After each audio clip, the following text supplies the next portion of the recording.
Hello বন্ধুরা, তোমরা কেমন আছো? আশা করি তোমরা ভালো আছো। এখানে চিংড়ি মাছ নিয়ে নিয়েছি অনেকটা। সকালে বাবা নদীর থেকে চিংড়ি মাছ ধরে নিয়ে এসছে, নিয়ে আসলে চিংড়ি মাছের রসা হবে। তো দেখো, চিংড়ি মাছে লবণ দিয়ে নিয়েছি, হলুদ দিয়ে নিয়েছি, একটু পরিমাণ মতন ঝালের গুঁড়ো দিয়ে নিয়েছি। এখানে দিয়েছি রসুন বাটা, আদা বাটা, পেঁয়াজ বাটা, এখানে দেবো একটু জিরে বাটা। তো বেশি মশলা করব না, অল্প করে একটু মশলা করে এটাকে বসাতে হবে। তো এখানে কটা কুচানো পেঁয়াজ দিয়ে নিয়েছি, দিয়ে এটাকে ভালো মতন করে সর্ষের তেল দিয়ে মাখাতে হবে। মাখিয়ে কিছুক্ষণ ঢাকা দিয়ে রাখতে হবে। তো এখানে আমি সর্ষের তেল দিয়ে নিয়েছি, দিয়ে এটাকে ভালো মতন করে মাখিয়ে নিচ্ছি।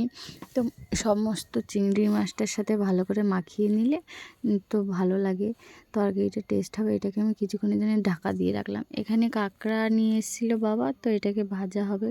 কাঁকড়া দিয়ে আমসি দিয়ে টক হবে, তো ওর জন্যই কাঁকড়াটাকে ভাজা হচ্ছিলো।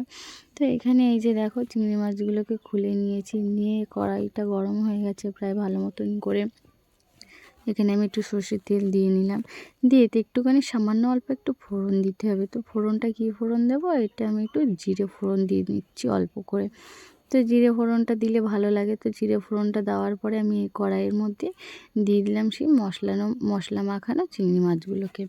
তো বেশি নাড়াচাড়া করা যাবে না, হালকা করে নেড়ে চেড়ে পরিমাণ মতন অল্প একটুখানি জল দিয়ে নেবো, যাতে জলটা দিলে চিংড়ি মাছটা সিদ্ধ হয়ে যাবে। বেশি জল দিতে হবে না, অল্প একটু জল দিয়ে এটাকে ভাপে রাখতে হবে আর কি।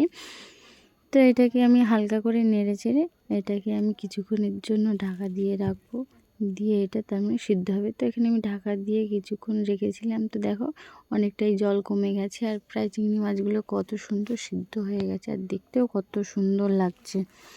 তো তোমরা বাড়িতে এইভাবে বানাবে, বানিয়ে খাবে, দেখবে ভালো লাগবে। তো আমি হালকা করে একটুখানি নেড়ে নিচ্ছিলাম, নেড়ে চেড়ে নিলাম। তো দেখছো কতটা জল কমে গেছে। তো বেশি ঝোল রাখবো না, তো ওর জন্য অল্প জল দিয়েছিলাম তরকারিতে। তো দেখো, একদম এটা গা মাখা হবে। এই যে প্রায় হয়েও গেছে, কত সুন্দর লাগছে দেখো। ক্যামেরায় কেমন আসছে আমি তোমাদেরকে বলতে পারছি না, কিন্তু খুব সুন্দর এসছে। তো এইদিকে বাড়িতে কাঁকড়া দিয়ে টক হয়েছিল আমসি দিয়ে, আর এদিকে ডিমের তরকারিও হয়েছিল, আর এই চিংড়ি মাছের মশলা চিংড়ি বলে। তো এখানে একটু খেয়ে দেখছিলাম যে কেমন লাগে। তো এখানে ভাতের সাথে মাখিয়ে খেয়েছি, খুব টেস্টি লাগছে বন্ধুরা। এরকম করে বানাবে, ভালো লাগবে।